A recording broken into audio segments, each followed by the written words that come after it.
প্রতি সপ্তাহে বৃহস্পতিবার মানেই টার্গেট রেটিং পয়েন্টের লিস্টের প্রকাশ্যে আসার অপেক্ষায় থাকেন দর্শকেরা।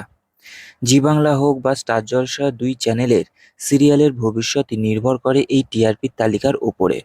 তবে গত সপ্তাহে রঙের উৎসব দোলের কারণে টিআরপি বেরোতে দেরি হয়ে যায় অনেকটাই। যেখানে অন্যবারে বৃহস্পতিবারেই জানা যায় বেঙ্গল টপার কে, সেখানে এবার সোমবার প্রকাশ্যে এসেছে টিআরপির তালিকা, যেখানে দেখা যাচ্ছে সবাইকে টেক্কা দিয়ে সেরা সেরা হয়েছে ফুলকি। হ্যাঁ, ঠিকই দেখেছেন, জগদ্ধাত্রীর নিমফুলের মধুকেও টিকতে পারেনি রোহিত ফুলকির লাল ইশাক গানের অনবদ্য রোম্যান্সের কাছে। তাই 8.4 পয়েন্ট সহ এবারের বেঙ্গল টপার ফুলকি। অবশ্য পর্ণা খুব একটা পিছিয়ে নেই, 8.2 পয়েন্ট সহ দ্বিতীয় স্থানে রয়েছে নিমফুলের মধু। এরপর তৃতীয় স্থানে রয়েছে জগদ্ধাত্রী। একই সাথে রয়েছে স্টার জলসায় গীতা এলএলবি ধারাবাহিকটিও। দুজনেই 7.8 পয়েন্ট পেয়েছে।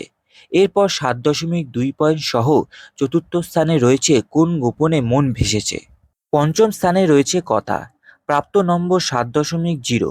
হোলিতে ভাঙের নেশায় নিজের ভালোবাসার কথা পাচক মশাই থুরি ভগ্নিকে জানিয়ে দিয়েছে কথা।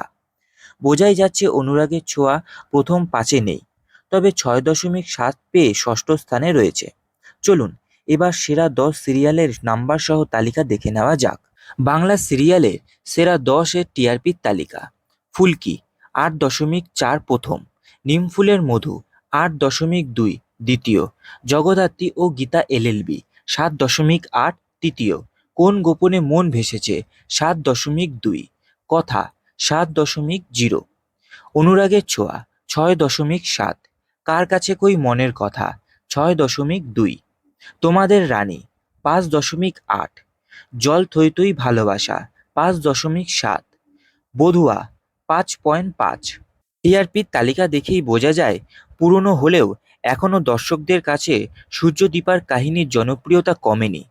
কারণ শিমুলের কাহিনী কার কাছে কই মনের কথা থেকে বেশি নম্বর পেয়েছে অনুরাগের ছোঁয়া। অন্যদিকে শুরুতে বেশ ভালো পারফর্ম করলেও জনপ্রিয়তা সেভাবে বাড়েনি। বর্তমানে সেরা 10-এর অন্তিমে দেখা যাচ্ছে বধুয়া ধারাবাহিককে। তো বন্ধুরা, এরকম সিরিয়াল সংক্রান্ত বিষয় আপডেট পেতে হলে আমাদের চ্যানেলটিকে সাবস্ক্রাইব করে রাখতে হবে এবং পাশে থাকা বেল আইকনটিকে প্রেস করে রাখতে হবে। দেখা হচ্ছে পরবর্তী একটি ভিডিওতে। সবাই ভালো থাকবেন।